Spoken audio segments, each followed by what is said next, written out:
PPCC 105 psychological research या अभ्यासक्रमामधील block 1 मधील unit 2 पाहणार आहोत.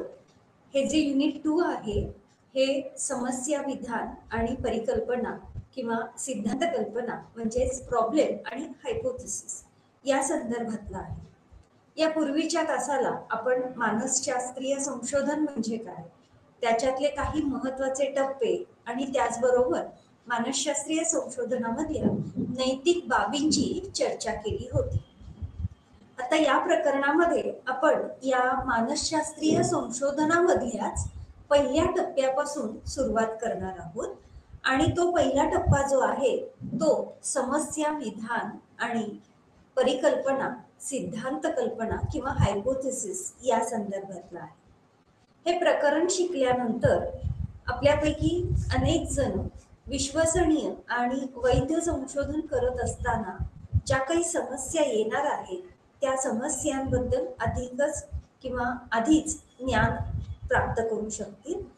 त्याच्याच बरोबरीनं एखादी समस्या लक्षात घेऊन ती मांडणं आणि समस्या विधान कशा पद्धतीने मांडायचं याबद्दल देखील ज्ञान आपण घेणार आहोत. एखादी परिकल्पना एक किंवा अनेकापेक्षा परिकल्पना सिद्धांत कल्पना किंवा हायपोथेसिस मांडत असताना नक्की हायपोथेसिस म्हणजे काय आहे, त्याचे काय गुणधर्म असणार आहेत, त्याचबरोबर परिकल्पना मांडत असताना आपल्याला काय समस्या येऊ शकतात, इतकंच नव्हे तर तुम्ही स्वतः परिकल्पना हायपोथेसिस मांडू शकाल. त्याच्याच बरोबरीनं आपल्याला वर्णनात्मक संशोधन डिस्क्रिप्टिव्ह रिसर्च म्हणजे काय ते पाहायचे. आणि मग संशोधन करत असताना जेव्हा आपण संशोधनाच्या मिळालेल्या प्रदत्तावरून विश्लेषण करतो तेव्हा एकपुच्छ म्हणजेच वन टेल आणि द्विपुच्छ टू टेल अशा ज्या चाचण्या आहेत, टेस्ट आहेत, त्यांना परिकल्पना तपासण्यामध्ये आपल्याकडून काही प्रमाद काही एरर्स हे निर्माण होऊ शकतात. ते प्रमाद देखील आपण या ठिकाणी पाहणार आहोत. तर सर्वप्रथम आपण सुरुवात करण्यापूर्वी महत्वाचं म्हणजे कोणत्याही प्रकारची समस्या असं जेव्हा आपण म्हणतो तेव्हा आपल्या असं लक्षात येईल की आपण निश्चितपणे आता संशोधन करायचं हे तर ठरवलेलंच आहे. मात्र संशोधनाला सुरुवात करत असताना आपण काहीशी माहिती ही गोळा केलेली आहे आणि आपल्याला असं लक्षात येतं की अशा काही गोष्टी आहेत ज्या आपल्याला माहीतच नाहीत किंवा ज्यावर संशोधन होण्याची आवश्यकता आहे. आणि म्हणून मग आपल्यासमोर असणारी अपुऱ्या अशा स्वरूपातली जी माहिती आहे किंवा माहिती असली उपलब्ध तरी सुद्धा ती काहीशी विस्कळीत स्वरूपातली आहे आणि परिणामतः आपल्याला त्या माहितीवरून योग्य असे निष्कर्ष काढता येत नाही. म्हणजेच काय होतंय तर इथे समस्या निर्माण होती. आपण जेव्हा समस्या विधान किंवा समस्या विधान मांडायला सुरुवात करतो तेव्हा आपल्याला सगळ्यात महत्वाचं म्हणजे समस्या विधान मांडत असताना आपल्याला शोध घेता येईल अशा स्वरूपातली काही मार्गदर्शक ही उपलब्ध असणं गरजेचं आहे. आणि हे करत असताना या ठिकाणी पहा, जेव्हा समस्या किंवा समस्या विधान म्हणतो तेव्हा त्याच्या बाबतीतली काही व्याख्या इथे मांडलेल्या आहेत. त्याच्यातली पहिली व्याख्या जी दिसेल ती टाउनसेंड यांची व्याख्या आहे आणि या व्याख्येमध्ये असं म्हटलेलं आहे की समस्या म्हणजे काय आहे तर एक प्रश्न मांडलेला आहे आणि ज्याचा उत्तर शोधण्यासाठी उत्तर मिळवण्यासाठी आपण प्रयत्न करतो आहोत. त्यामुळे असा मांडलेला एक प्रश्न म्हणजे समस्या आहे. तर पुढची अत्यंत महत्वाची अशी कर्लिंगर यांनी दिलेली व्याख्या आहे. ती व्याख्या असं सांगते की a problem is an interrogative statement or sentence of statement that ask what relation exist between two or more variables. समस्या म्हणजे काय तर एक प्रश्नार्थक स्वरूपातलं असं एक विधान मांडलेलं आहे आणि ते जे विधान आहे ते विधान मुख्यत्वे करून दोन किंवा अधिक परिवर्त्यांमध्ये कोणता संबंध आहे हे नमूद करत आहे. आणि हे विधान म्हणजेच दुसरं तिसरं काही नसून समस्या. पुढची जी व्याख्या आहे ती मॅकगिगन यांची व्याख्या आहे आणि ते असं म्हणतात की मानवाच्या सामान्य क्षमतांचा वापर करून सोडवता येतील असे प्रश्न ज्यामध्ये आहेत त्याला आपण समस्या असं म्हणतो. या तिन्ही व्याख्यांमधून तुम्हाला असं लक्षात आलं असेल पहा की हा एक प्रश्न आहे आणि या प्रश्नामध्ये दोन किंवा अधिक परिवर्त्यांमध्ये काय संबंध असू शकेल अशा स्वरूपामध्ये काहीतरी प्रश्नार्थक स्वरूपामध्ये मांडलेलं आहे. जेव्हा आपण समस्या विधान या समस्या विधान याच्याबद्दल विचार करायला लागतो तेव्हा आपल्याला असं लक्षात येतं की समस्येचं उत्तर शोधत असताना आपल्याला सगळ्यात महत्वाचं म्हणजे तो प्रश्न समजून घेणं आवश्यक आहे. प्रश्न समजून घेत असताना हेही लक्षात घेणं गरजेचं आहे की प्रश्न समजला तर आपल्याला त्याची उत्तरं शोधता येतील. आणि म्हणून आपण मांडलेलं जे समस्या विधान आहे ते अत्यंत स्पष्ट आणि विशिष्ट असण्याची आवश्यकता आहे, जेणेकरून संशोधनाचा जो काही हेतू आहे किंवा संशोधनाची जी काही उद्दिष्ट आहेत त्याच्यावर भर देता येण्यासारखं असेल. या ठिकाणी लक्षात घ्या, संशोधनामध्ये वापरण्यात येणारं समस्या विधान हे स्पष्ट आणि विशिष्ट असलं पाहिजे, ज्यामुळे आपल्याला संशोधनाचं स्वरूप देखील स्पष्ट होईल आणि त्याच्याच बरोबरीनं आपल्याला नक्की कशाचा शोध घ्यायचा आहे हे देखील चांगल्या पद्धतीने कळेल. जेव्हा आपण समस्या विधान मांडतो तेव्हा विशेषतः हे समस्या विधान प्रश्नार्थक अशा स्वरूपामध्ये असते आणि या प्रश्नार्थक विधानाचा भर हा संशोधनाच्या उद्दिष्टांवर असतो.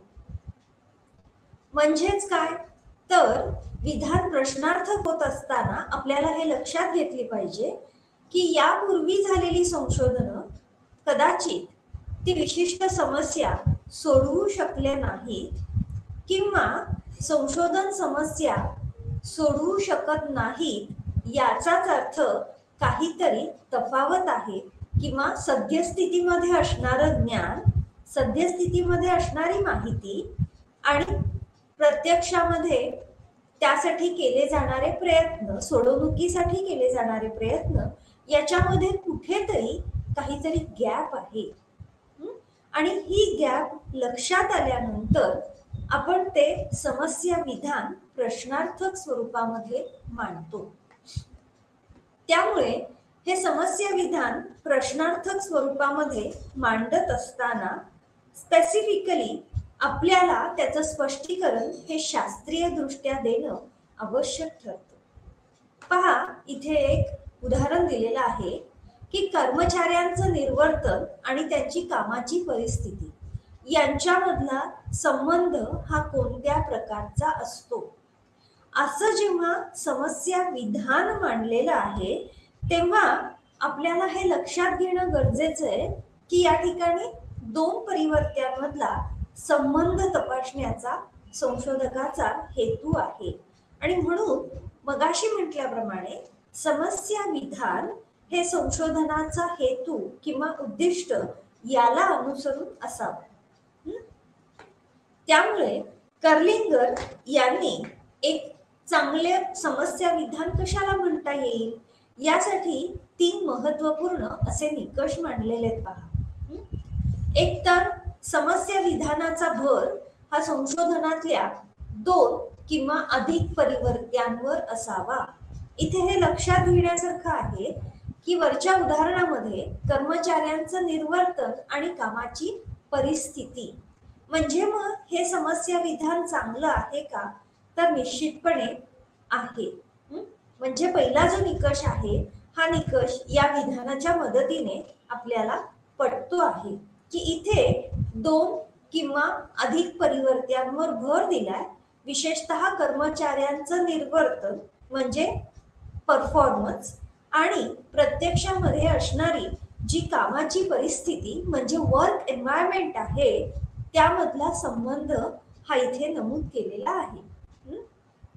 दुसरं महत्वाचं, हे जे समस्या विधान आहे ते स्पष्टपणे मांडलेलं अशा स्वरूपातलं असावं आणि त्यामध्ये संदिग्धता म्हणजे कुठलाही गोंधळ हा त्या ठिकाणी असता कामा नये.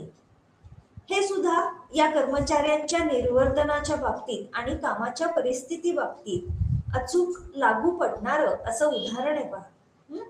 म्हणजेच जे काही समस्या विधान मांडलेलं आहे ते स्पष्टपणे हे सूचित करतंय की या संशोधनामध्ये कोणत्या परिवर्त्यांवर अभ्यास केला जाणार आहे. यापूर्वी झालेलं हॉथॉर्न हे जे संशोधन आहे ज्याचा भर विशेषतः अशाच प्रकारच्या परिवर्त्यांवर होता.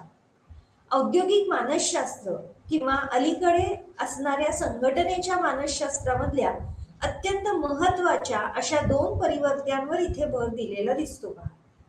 एक म्हणजे कर्मचाऱ्यांच्या कामाची विशिष्ट परिस्थितीमध्ये म्हणजे तिथे असणाऱ्या प्रकाश योजना, हवेशीरपणा किंवा त्याच्याच बरोबरीनं निर्वर्तन परिस्थितीमध्ये किंवा जिथे काम करायचं आहे तिथे असणारं आजूबाजूचं वातावरण या सगळ्या परिस्थितीचा मग आता त्याच्यामध्ये भौतिक परिस्थिती बरोबरच इतरही घटकांचा समावेश होतो. त्यामुळे कामाची आणि त्याच्याच बरोबरीनं कर्मचाऱ्यांचं निर्वर्तन म्हणजे निर्वर्तन हा सुद्धा घटक इथे मोजता येण्यासारखा आहे. म्हणून इथे 2 परिवर्त्य जी मांडलेली आहेत त्यामध्ये कोणत्याही स्वरूपातला गोंधळ, क्लिष्टता, संदिग्धता ही आपल्याला दिसत नाही. तिथे ते अत्यंत स्पष्टपणे मांडलेलं दिसत आहे. आता मग त्याच्याच पुढे जेव्हा आपण मानसशास्त्रीय संशोधन असा शब्द वापरत आहोत तेव्हा हे शास्त्रशुद्ध शास्त्रीय पद्धतीने केलं जाणारं संशोधन आहे. इतर शास्त्रांमध्ये ज्या पद्धतीने काही प्रमाणित साधनांचा वापर केला जातो संशोधन करत असताना, तशाच पद्धतीने प्रमाणित साधनांच्या मदतीने योग्य टप्प्यांचा अवलंब करून मानसशास्त्रीय संशोधन केलं जाणार आहे. आणि म्हणून इथे आपल्याला जे मापन करायचं आहे ते शास्त्रीय दृष्ट्या मापन हे करता येणार आहे. जसं की कामाची परिस्थिती आणि कर्मचाऱ्यांचं निर्वर्तन हे दोन्ही घटक मापनीय आहेत, हे दोन्ही घटक परीक्षणक्षम आहेत आणि विशिष्ट पद्धतींचा अवलंब करून आपल्याला या दोन्ही घटकांचं मापन करता येणार आहे.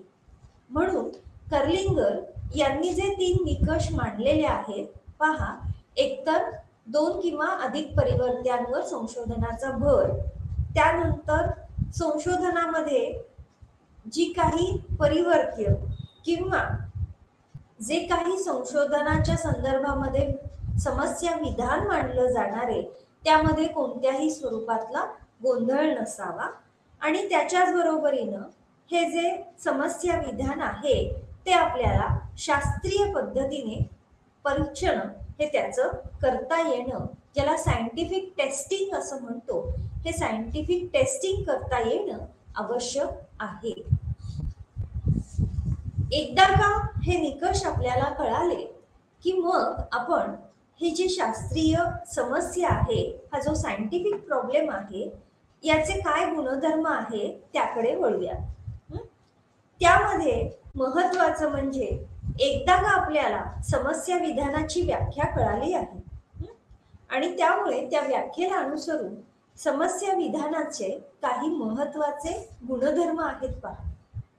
एकतर मगाशीच सांगितल्याप्रमाणे हे समस्या विधान जे आहे ते अत्यंत स्पष्ट आणि त्याच्याच बरोबरीनं निसंदिग्ध म्हणजे त्याच्यामध्ये कोणतीही ॲम्बिग्विटी नाहीये, कोणत्याही प्रकारचा गोंधळ नाहीये. साधारणतः प्रश्नार्थक स्वरूपातलं असणारी अशी ही काही विधानं आहेत. बघा, वर्गातील उपलब्धी आणि बुद्ध्यांक यामध्ये कोणता संबंध असतो? अत्यंत साधा आणि सोपा प्रश्न. म्हणजेच विद्यार्थ्यांना एखाद्या विषयामध्ये मिळणारे गुण. आपल्याला माहितीये की दरवर्षी विशिष्ट परीक्षा या घेतल्या जातात. या परीक्षा म्हणजे दुसरं तिसरं काही नसून शैक्षणिक उपलब्धी चाचण्या आहेत. त्याच्याच बरोबरीनं काही स्कॉलरशिपच्या परीक्षा सुद्धा विशिष्ट पातळ्यांवर घेतल्या जातात. या स्कॉलरशिपच्या किंवा शिष्यवृत्ती परीक्षा म्हणजे सुद्धा विशिष्ट पातळ्यांवरील उपलब्धी चाचण्याच आहेत. त्यामुळे इथे प्रश्न अत्यंत स्पष्ट आहे आणि तो हा की वर्गातली उपलब्धी, विशेषतः शैक्षणिक उपलब्धी आणि बुद्ध्यांक याच्यामध्ये कोणता संबंध असतो. त्याच्याच बरोबरीनं शालेय पातळीवरील विद्यार्थ्यांमधील अँझायटी आणि समायोजन यामध्ये कोणता संबंध असतो. तसंच आणखी एक उदाहरण सुद्धा आपल्याला घेता येईल. एखादा विशिष्ट विषय आपल्याला विद्यार्थ्यांसमोर मांडायचा आहे आणि तो विषय मांडत असताना विद्यार्थ्यांना त्या विषयाची स्पष्टता ही व्याख्यान पद्धतीने येईल की चर्चा पद्धतीने. आणि म्हणून इथे समस्या विधान मांडत असताना जी व्याख्यान पद्धती आहे किंवा जी चर्चा पद्धती आहे, या दोन्हीपैकी कोणत्या माध्यमातून विद्यार्थ्यांचं अध्ययन चांगलं घडतं. पुन्हा प्रश्नार्थक स्वरूपामध्येच हे विधान आहे.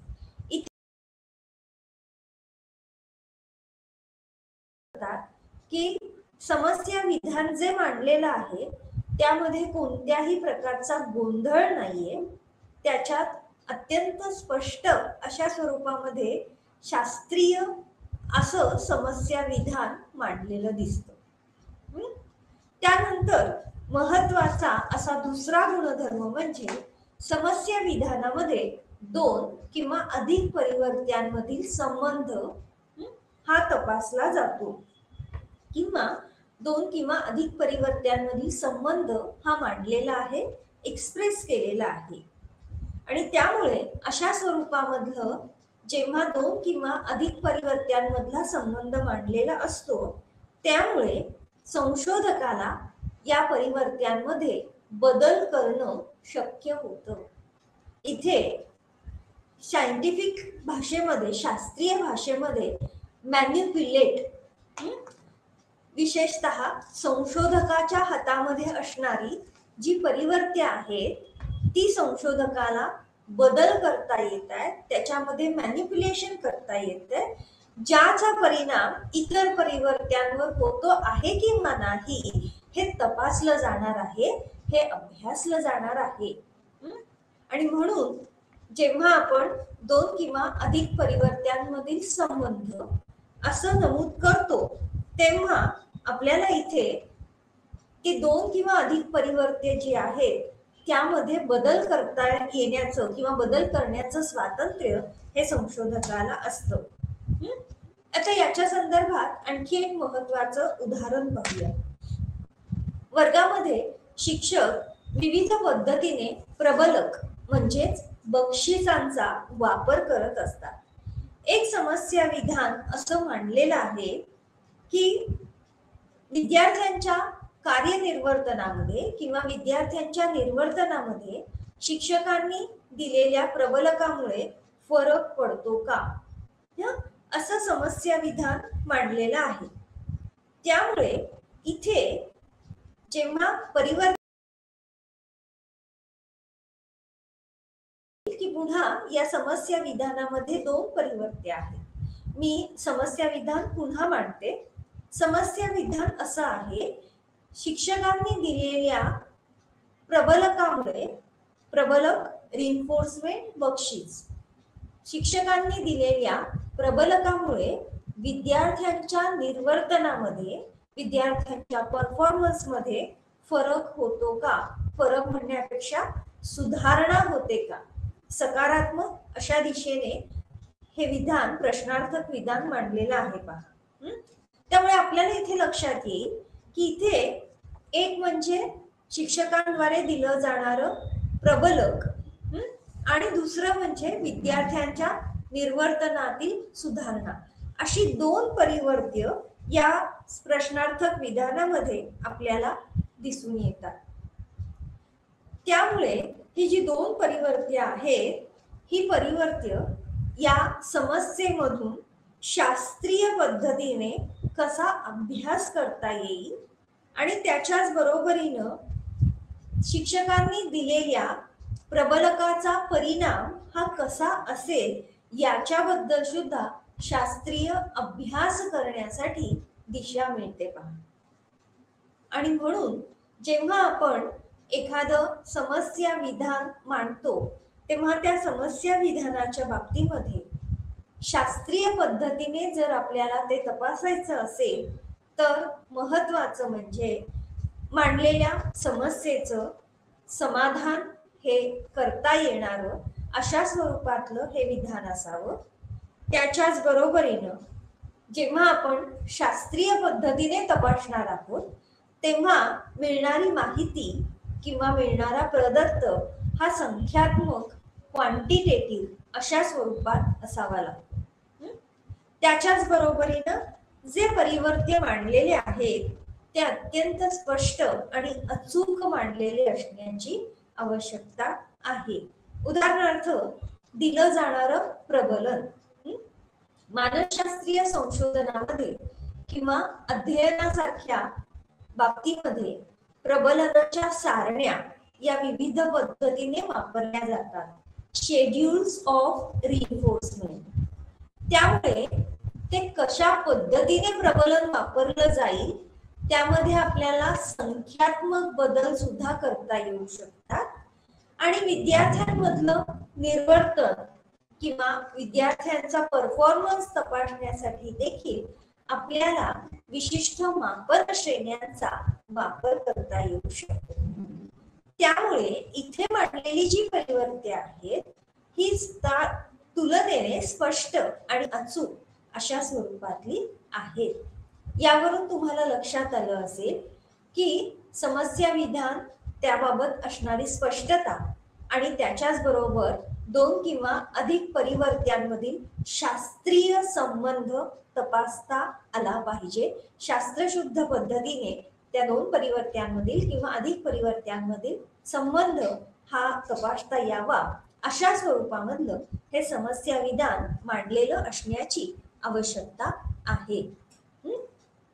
आता एखादी समस्या आहे हे कधी लक्षात येतं तर विशेषतः आपल्याजवळ जेव्हा माहितीचा अभाव असतो, आपल्याजवळ जेव्हा योग्य माहिती उपलब्ध नसते, अशा वेळेस काहीतरी समस्या अस्तित्वात आहे हे लक्षात येते.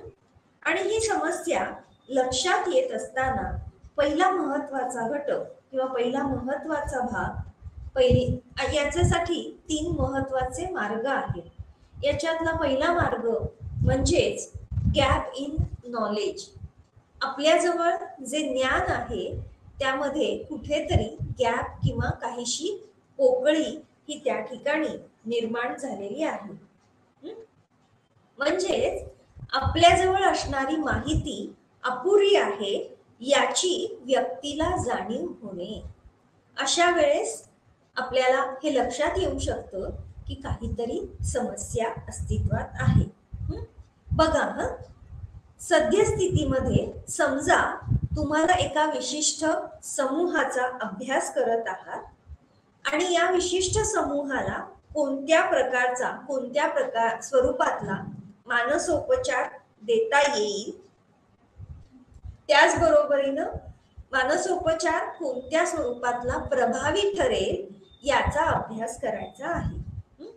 आपल्याजवळ असणारं ज्ञान जे आहे ते काहीसं अपुरं आहे आणि म्हणून इथे आपल्याजवळ असणारं ज्ञान आणि प्रत्यक्षामध्ये जे काही करायचं आहे त्याच्यामधली एक पोकळी किंवा त्याच्यामध्ये असणारी तफावत आपल्याला जेव्हा भरून काढायची असते तेव्हा आपल्याला आवश्यक माहिती ही गोळा करावी लागते, आवश्यक माहिती गोळा करण्याची गरज असते.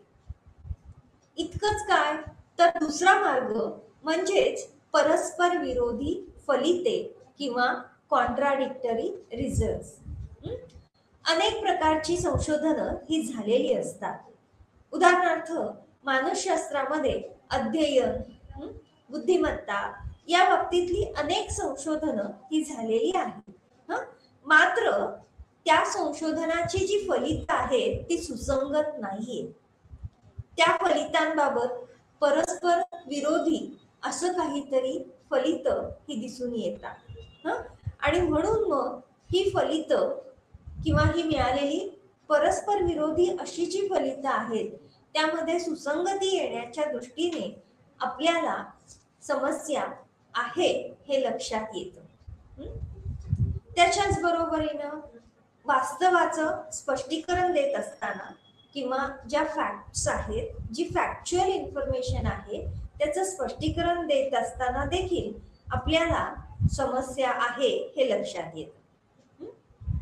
आपल्याला असं लक्षात येतं की काहीतरी प्रत्यक्षामध्ये घडत आहे, वास्तव परिस्थिती काहीतरी आहे, मात्र त्या परिस्थितीची उत्तरं पूर्णतः मिळालेली नाहीत किंवा जी माहिती आहे ती अनुत्तरित आहे. आता समजा आपण असं गृहीत धरूयात की विशिष्ट समूहामध्ये गुन्हेगारीचं किंवा आक्रमकतेचं प्रमाण अधिक आहे आणि हे वास्तव आहे, ही फॅक्ट आहे. मात्र प्रश्न असा पडतो की त्या विशिष्ट समूहाबाबतच असं का आहे? वाय इज दिस सो, की हाच समूह अधिक आक्रमक किंवा अधिक गुन्हेगारीमध्ये गुंतलेला दिसून येतो. आणि मग ही जी अनुत्तरित अशी जी माहिती आहे असं जेव्हा लक्षात येतं तेव्हा काहीतरी निश्चितपणे समस्या आहे. कधीतरी अलीकडच्या काळात आपल्याला झुंडीचं मानसशास्त्र, कधीतरी आपल्याला समूह एकत्र आल्यानंतर आक्रमक हिंसात्मक वर्तन करताना देखील दिसतो आणि ते वास्तव आहे. मात्र या आक्रमक वर्तनामागची वेगवेगळी कारणं शोधत असताना आपल्याला काहीतरी समस्या आहे हे लक्षात येत असतं. त्याच्या पुढचा जो भाग आहे तो आहे संशोधन समस्या ओळखणं, आयडेंटिफाईंग अ रिसर्च प्रॉब्लेम. अनेक स्रोतांच्या माध्यमातून, जसं की काही व्यावसायिक किंवा काही व्यक्तिगत अनुभवांच्या माध्यमातून, समाज माध्यमातून किंवा काही अस्तित्वात असणाऱ्या सिद्धांताच्या माध्यमातून, त्याचबरोबरीनं पूर्वी झालेल्या संशोधनाच्या आढाव्यावरून आपल्याला संशोधन समस्या ही ओळखता येते किंवा संशोधन समस्या काय असावी त्या समस्येबाबतचे विविध टॉपिक्स हे आपल्या लक्षात येऊ लागतात. आता संशोधन समस्या लक्षात घेत असताना सगळ्यात महत्वाचा आणि पहिला भाग आणि तो म्हणजे आपल्याला असणारा व्यावसायिक किंवा वैयक्तिक अनुभव. दैनंदिन जीवनामधला असा जो व्यावसायिक किंवा वैयक्तिक अनुभव आहे तो आपल्याला एखादी समस्या ओळखण्यामध्ये मदतकारी ठरू शकतो आणि त्या समस्येची सोडवणूक करण्यासाठी देखील मार्गदर्शक ठरू शकतो. त्याचबरोबरीनं असे काही प्रश्न की ज्याची सोडवणूक ही आपल्याला संशोधनाच्या माध्यमातून करता येऊ शकते, अशा प्रश्न हे देखील आपल्याला सापडू शकतात किंवा आपल्याला मिळू शकतात. त्याच्याच बरोबरीनं दुसरा भाग आणि तो म्हणजे सद्यस्थितीमधील उपलब्ध सिद्धांत. आपल्याला सर्वांना मानसशास्त्राचे विद्यार्थी म्हणून निश्चितपणे माहिती आहे की अध्ययनाबाबत अनेक सिद्धांत हे मांडले गेलेले आहेत किंवा वैकासिक मानसशास्त्रामध्ये देखील अनेक प्रकारचे सिद्धांत, जसं की पियाजेचा बोधनिक विकासाचा सिद्धांत असेल किंवा एरिक्सन यांचा मनोसामाजिक विकासाचा सिद्धांत आहे, त्याच्याच बरोबरीनं लीव वायगोत्स्की यांचा समाज सांस्कृतिक सिद्धांत आहे. असे विविध प्रकारचे सद्यस्थितीमध्ये अस्तित्वात असणारे सिद्धांत हे उपलब्ध असतातच.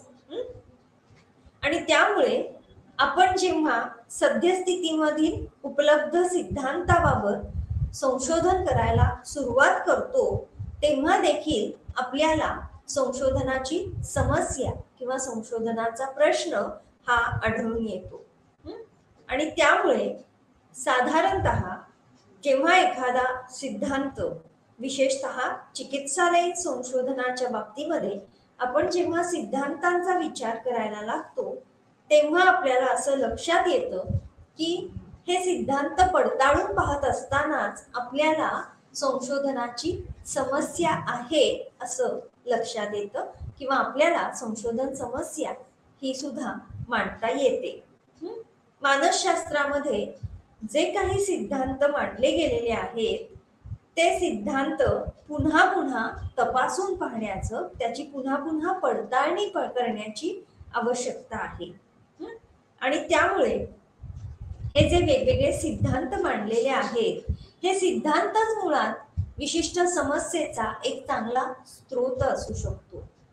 मगाशी म्हटल्याप्रमाणे अध्ययनाचे वेगवेगळे सिद्धांत तर मांडलेले आहेतच, म्हणजे मग त्याच्यामधला तुम्ही अभ्यासलेला कदाचित अभिजात अभिसंधानावरचा अभ्यास असेल, साधक अभिसंधानासारखे अभ्यास असतील, किंवा दैनंदिन जीवनामध्ये आपण वापरत असणारा सुप्त अध्ययनासारखा एखादा घटक असेल, असे वेगवेगळे सिद्धांत या संदर्भात मांडले गेलेले आहेत. त्यामुळे त्याची पुनर्तपासणी करत असताना किंवा त्याची पुनर्तपासणी करण्यास सुरुवात करतानाच आपल्याला कुठेतरी समस्या विधान हे लक्षात येऊ शकतं. आणखी महत्वाचा त्याच्यामधला भाग म्हणजेच समस्या ओळखत असताना आपण अभ्यासलेली वेगवेगळ्या प्रकारची साहित्य. मानसशास्त्रीय संशोधनामध्ये विशेषतः आपल्याला जेव्हा संशोधनाचा विषय लक्षात येतो, तेव्हा आपण त्या विषयाला अनुसरून संशोधन आढावा घ्यायला सुरुवात करतो.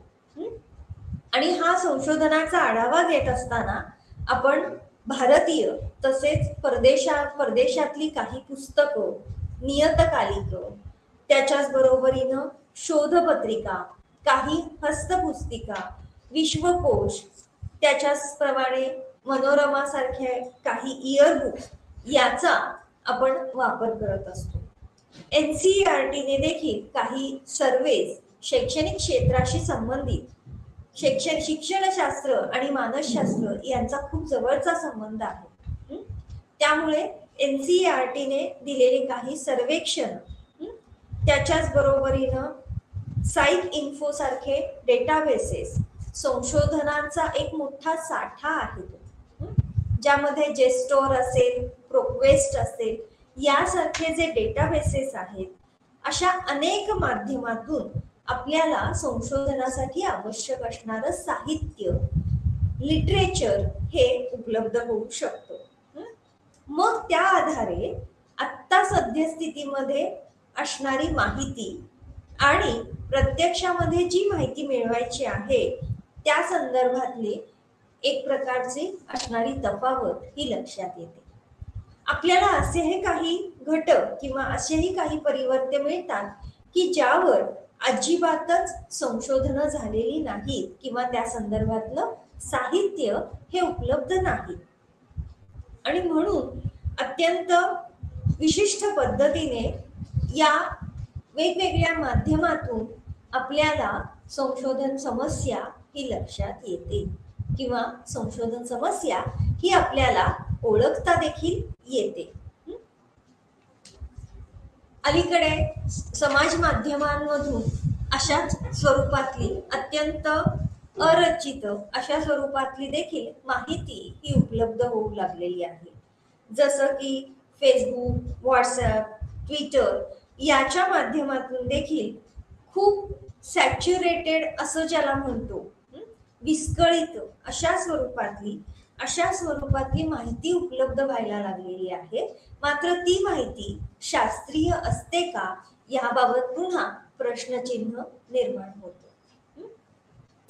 जेव्हा आपण संशोधन समस्या निवडायला सुरुवात करतो तेव्हा महत्वाचा भाग म्हणजेच संशोधनाबाबत संशोधकाला असणारी अभिरुची, किती मोठ्या प्रमाणामध्ये एखादं संशोधन पार पाडायचं आहे आणि त्याच्याच बरोबरीनं ज्या संकल्पनांचं मापन करायचं आहे त्या संकल्पनांचं मापन तंत्र आणि त्या विशिष्ट संकल्पना याच्याबद्दल संशोधकामध्ये अत्यंत योग्य स्पष्टता असणं आवश्यक आहे.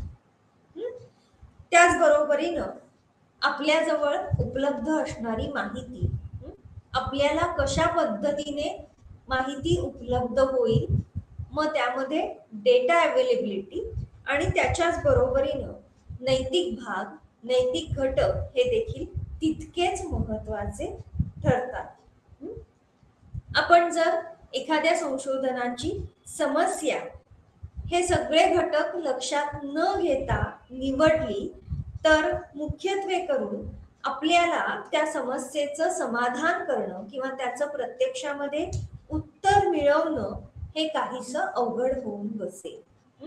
परिणामतः संशोधनासाठी लागणारा वेळ हा कदाचित खूप जास्त प्रमाणात लागू शकतो. जेव्हा आपण संशोधनाची समस्या मांडतो तेव्हा त्या आधारे आपण समस्या विधान किंवा समस्या विधान हे तयार करतो. हे समस्या विधान जे आहे ते पुन्हा अत्यंत स्पष्ट आहे. त्याची व्याख्या देखील अत्यंत स्पष्टपणे केलेली असते, जेणेकरून अत्यंत अवघड विधानाकडून स्पष्ट समजणाऱ्या अशा सोप्या विधानाकडे आपण जेव्हा जातो तेव्हा त्या समस्येची सोडवणूक करणं हे आपल्याला जमू शकतं.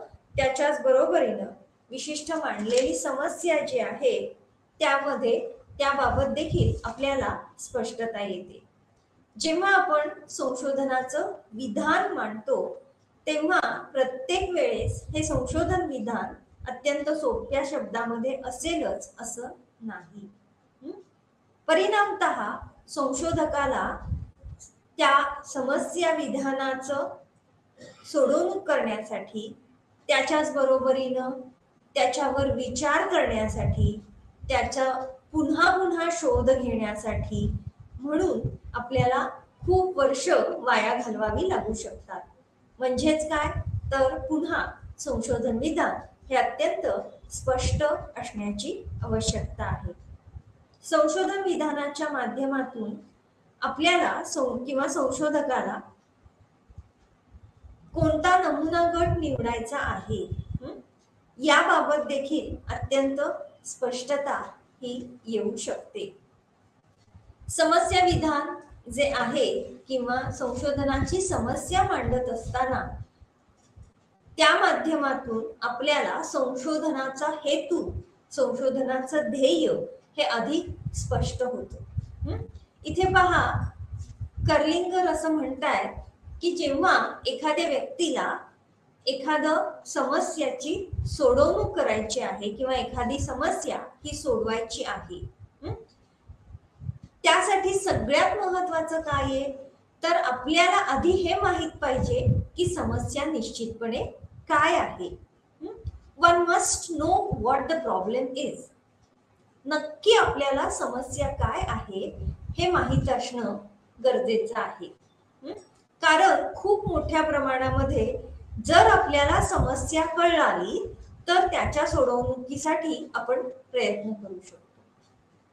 आणि म्हणून संशोधकाजवळ आपल्या समस्येबद्दल अत्यंत स्पष्ट अशी माहिती, अत्यंत स्पष्ट असं ज्ञान असणं आवश्यक आहे.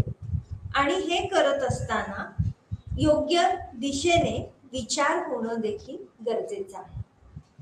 ही जी समस्या आहे ती विविध स्वरूपामध्ये असू शकते. समस्या विधान हे सुद्धा विविध स्वरूपामध्ये असू शकतं, ज्यामध्ये अत्यंत सोप्या विधानापासून ते अत्यंत क्लिष्ट अशा विधानापर्यंत अशा स्वरूपामधली समस्या ही असू शकते. आणि त्यामुळे आपण जे समस्या विधान मांडतो त्यानुसार किंवा ते मांडत असताना आपल्याला काही मार्गांचा अवलंब करावा लागतो. एक तर सगळ्यात महत्वाचं म्हणजे आपण संशोधनासाठी किंवा समस्या विधानावर आधारित संशोधनासाठी कोणत्या प्रकारचा आराखडा आपल्याला वापरता येणार आहे. त्यानंतर जेव्हा आपण नमुना चयन किंवा संशोधनाचा नमुना गोळा करणार आहोत तेव्हा आपल्याला कोणत्या धोरणांचा अवलंब करता येईल. या पूर्वीच्या तासाला आपण नमुना चयन पद्धतीमधल्या संभाव्यता आणि विनासंभाव्यता नमुना चयन पद्धती बघितलेल्या बरोबर आहे.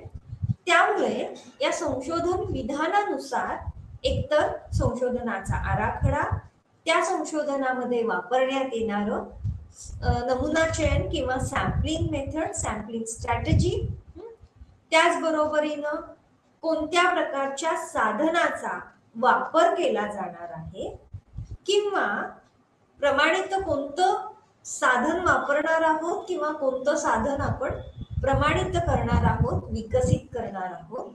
आणि सगळ्यात शेवटी हे सगळं केल्यानंतर प्रदत्त संकलन केल्यानंतर आपण कोणत्या प्रकारे विश्लेषण करणार आहोत. या सगळ्या प्रश्नांची उत्तरं देत असताना आपली संशोधनाची समस्या ही अत्यंत महत्वाची ठरते. आणि म्हणून जेव्हा संशोधनाची समस्या ही जेव्हा निर्माण होते तेव्हा ते एक प्रकारचं अभ्यासासाठी आवश्यक असणारं इनपुट आहे आणि त्यावर आधारित घडणारं संशोधन किंवा त्यावर असणाऱ्या संशोधनाचा दर्जा हा त्याचं आउटपुट ठरणार आहे. आणि इतकंच नाही तर त्या संशोधनाच्या आधारे कशा पद्धतीने कारण मीमांसा ही देता येऊ शकते हे देखील तितकंच महत्वाचं आहे. आणि म्हणून संशोधनामध्ये एकतर संगणकाची एक भाषा वापरलेली आहे संशोधन समस्येच्या बाबतीमध्ये आणि ती म्हणजे गार्बेज इन गार्बेज आउट. ज्या काही पद्धतीने आपण संशोधन समस्या मांडू तशाच स्वरूपामध्ये त्या संशोधनाची फलित ही आपल्याला मिळणार हा निश्चित होणार आहे.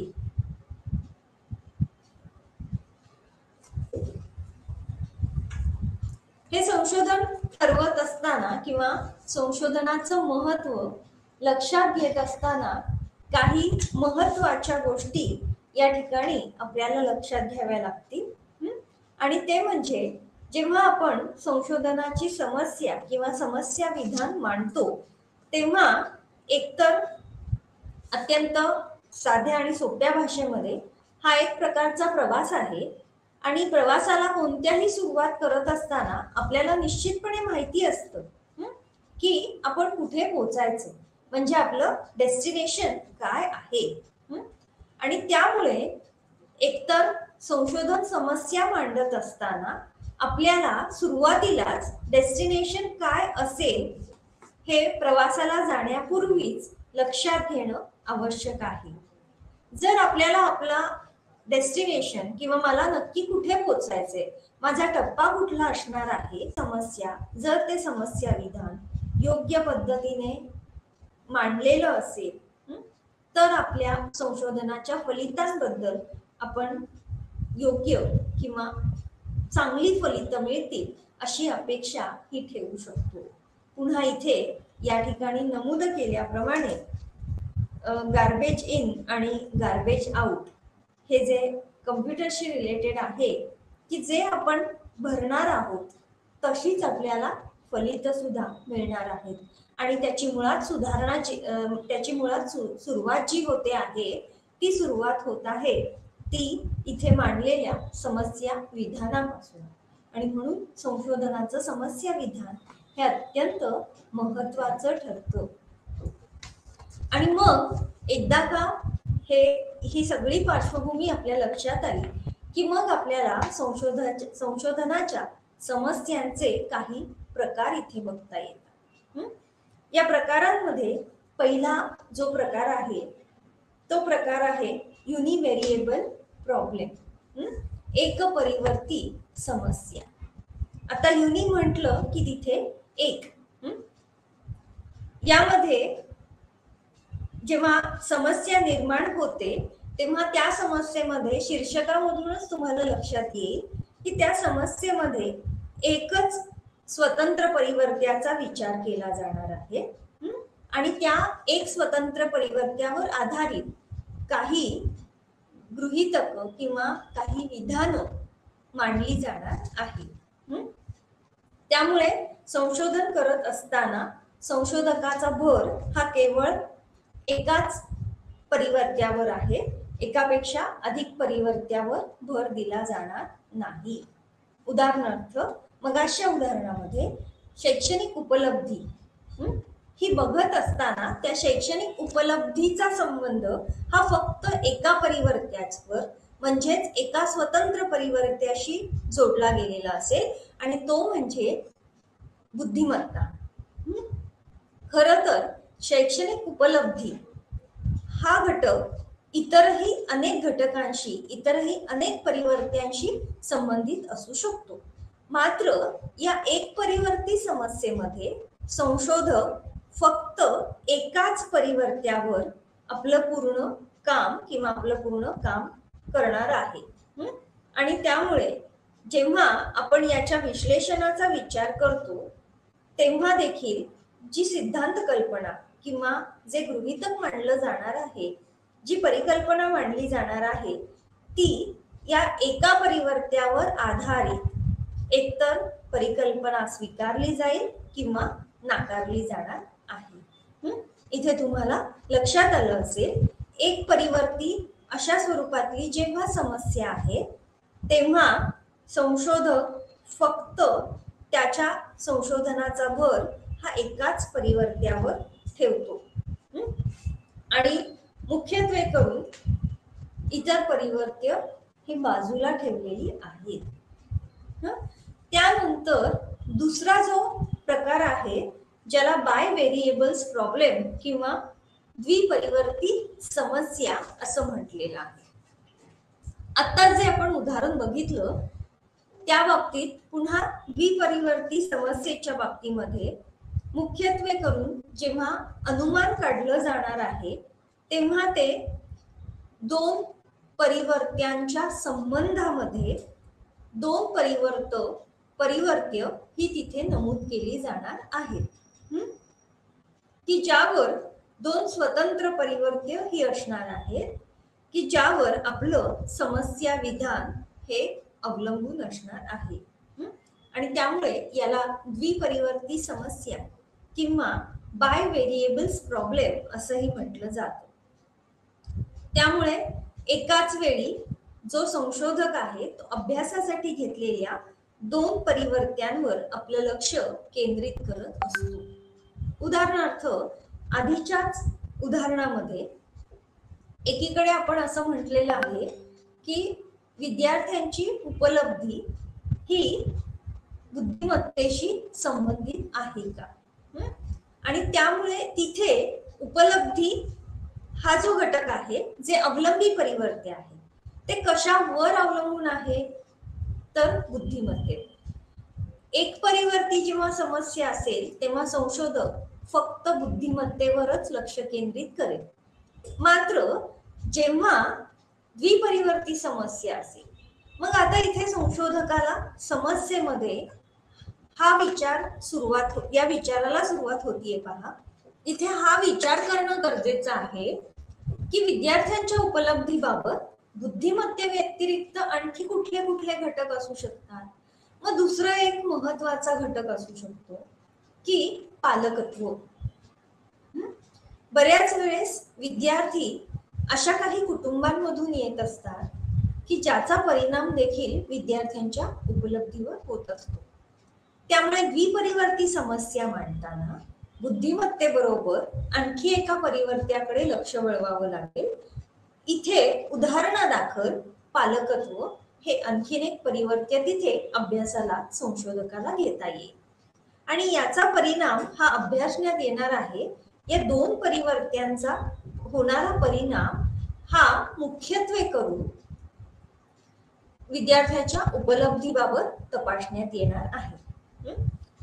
तिसरा प्रकार पहा, अनेक परिवर्ती समस्या, मल्टी व्हेरिएबल प्रॉब्लेम. आता इथे समस्या मांडत असताना फक्त दोनच परिवर्त्यांवर आधारित परिकल्पना हायपोथेसिस मांडलं जाणार नाही, तर त्यामध्ये दोनापेक्षाही अधिक परिवर्त्यांचा समावेश असेल. बघा, आता जे आपण उदाहरण पाहिलं त्या उदाहरणामध्ये एक परिवर्ती समस्येमध्ये फक्त बुद्धिमत्ता आणि विद्यार्थ्यांचं निर्वर्तन कन्सिडर केलं. द्विपरिवर्तीमध्ये आपण आणखी एका परिवर्त्याची भर घातली आणि ती म्हणजे पालकत्वाची शैली. आता जेव्हा आपण अनेक परिवर्ती समस्या मांडतो तेव्हा तिथे विविध अनेक परिवर्त्यांचा समावेश हा समस्या विधानामध्ये केलेला असणार आहे. म्हणजे जसं की बुद्धिमत्ता, पालकत्व शैली, विद्यार्थ्यांचा आर्थिक सामाजिक दर्जा, त्याच्याच बरोबरीनं निर्वर्तन आहे. मुख्यत्वे करून विद्यार्थ्यांना उपलब्ध असणाऱ्या सोयी सुविधा, त्याच्याच बरोबरीनं समवयस्क, हे एकापेक्षा दोनापेक्षा अधिक परिवर्त्य हे आपल्याला अभ्यासासाठी घेता येणार आहेत. मात्र प्रत्येक घटकाची निवड करत असताना संशोधकाला पूर्वी झालेल्या संशोधनाच्या आधारे, म्हणजेच यापूर्वी आपण नमूद केलेलं आहे की संशोधनाच्या आढाव्याच्या आधारे प्रत्येक परिवर्त्याकडे, प्रत्येक घटकाकडे समसमान प्रमाणामध्ये लक्ष देण्याची आवश्यकता आहे. हे झाले 3 प्रकार की ज्याच्या माध्यमातून किंवा समस्या विधानाच्या बाबतीमध्ये हे 3 प्रकार आपण इथे मांडलेले आहेत. आता याच्यातला चौथा जो प्रकार आहे तो आहे प्रतिपक्षी परिवर्ती समस्या, अपोनंट व्हेरिएबल प्रॉब्लेम. याच्यामध्ये सुद्धा या प्रकारच्या मुख्यत्वे करून आपण पाहिलं आतापर्यंत की आपल्याला 2 किंवा अधिक स्वतंत्र आणि परतंत्र अशा परिवर्त्यांना घ्यावं लागतं. जेव्हा आपण अपोनंट म्हणजे प्रतिपक्षी परिवर्ती समस्या मांडतो तेव्हा एकापेक्षा 2 घटकांचा प्रभाव दिसतो का हे इथे नमूद करावं लागतं. उदाहरणार्थ, to find out whether schizophrenia is the cause of heredity और एन्व्हायरमेंट. छिन्न मनस्कतेसारखा आजार किंवा मानसिक आजार हा अनुवंशिकता किंवा परिस्थिती या दोन्हींपैकी कशामुळे होतो हे शोधणं किंवा याचा अभ्यास करणं, अशा स्वरूपामध्ये प्रतिपक्षी परिवर्ती समस्या ही मांडता येऊ शकते.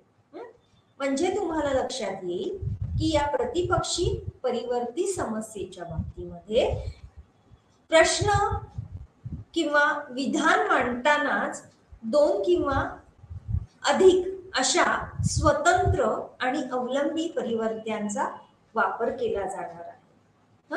आणि ही 2 किंवा अधिक परिवर्त्य जी आहेत त्या बाबतीमध्ये समस्या विधान हे मांडलं जाणार आहे. आता आपण जे विद्यार्थ्यांच्या स्वरूपातलं उपलब्धीबाबत विधान पाहिलं तिथे सुद्धा विद्यार्थ्यांची उपलब्धी हे एक अवलंबी परिवर्त्य आहे, मात्र इतरही अनेक परिवर्त्य आहेत ज्याचा बुद्धिमत्तेशी, ज्याचा पालकत्वाच्या शैलीशी, त्याचबरोबरीनं विद्यार्थ्यांचे जे समवयस्क आहेत किंवा त्यांच्याच वर्गातले इतर विद्यार्थी आहेत या सगळ्यांशी संबंध असू शकतो. आणि म्हणून जेव्हा प्रतिपक्षी परिवर्ती समस्या मांडली जाते तेव्हा त्या समस्या विधानामध्ये दोन किंवा अधिक स्वतंत्र आणि परतंत्र किंवा अवलंबी अशा परिवर्त्यांचा विचार हा केला जाऊ शकतो. या ठिकाणी तुमच्या लक्षात आलं असेल की जेव्हा आपण समस्या विधान मांडायला सुरुवात करतो, आता वेळेअभावी आपण सिद्धांत कल्पना किंवा परिकल्पना हायपोथेसिस याच्यावर आता चर्चा करत नाही आहोत. त्यामुळे आता आजच्या तासाला आपण ज्यावर अधिक भर दिला असे घटक किंवा असा एक महत्वाचा घटक आणि ते म्हणजे संशोधनाचे समस्या विधान. यामध्ये आपण समस्या विधानांचं स्वरूप, त्याच्याच बरोबरीनं समस्या विधानाचा अर्थ, हे समस्या विधान म्हणजे निश्चितपणे कोणत्या स्वरूपामध्ये असू शकेल याबाबत कर्लिंगर यांनी जे काही अभ्यासपूर्वक विधानं तिथे मांडलेली आहेत ती एक चांगली शास्त्रीय समस्या कशाला म्हणायचं या देखील त्याच्या गुणधर्मांबाबत देखील आपण चर्चा केली. त्याच्यामध्ये मुख्यत्वे करून ती निसंदिग्ध आणि त्याचबरोबर अत्यंत स्पष्ट असण्याची आवश्यकता आहे. तसंच जेव्हा एखादी समस्या ही आपल्या लक्षात येते ती लक्षात घेण्याचे काही मार्ग देखील आपण पाहिले होते, ज्यामध्ये गॅप इन द नॉलेज, जे आपल्याला आपण जो अभ्यास करत आहोत त्याची मिळणारी जी फलितं आहेत, यापूर्वीच्या संशोधनाची फलितं ही काहीशी विरोधी स्वरूपातली असू शकतील. तसंच वास्तव किंवा फॅक्ट्स ज्या आहेत त्याच्या स्पष्टीकरणाच्या माध्यमातून सुद्धा आपल्याला समस्या विधान हे मिळू शकतो. जेव्हा आपण एखाद्या समस्या आहे किंवा ते समस्या विधानाची मांडणी करायला सुरुवात करतो तेव्हा संशोधन आढावा या घटकाला देखील तितकंच महत्व दिलं गेलेलं आहे. म्हणून संशोधनाला सुरुवात करण्यापूर्वी संशोधन आढाव्यासाठी योग्य पद्धतीने संशोधनाचा आढावा घेणं हे देखील अत्यंत महत्वाचं असा संशोधना प्रक्रियेतला एक महत्वाचा असा टप्पा म्हणता येईल. या ठिकाणी आपण संशोधन समस्येबद्दल जे काही विवेचन सुरू होतं ते या ठिकाणी थांबवणं. हायपोथेसिस म्हणजे काय त्याबद्दल अधिक चर्चा करणार आहोत. थँक्यू.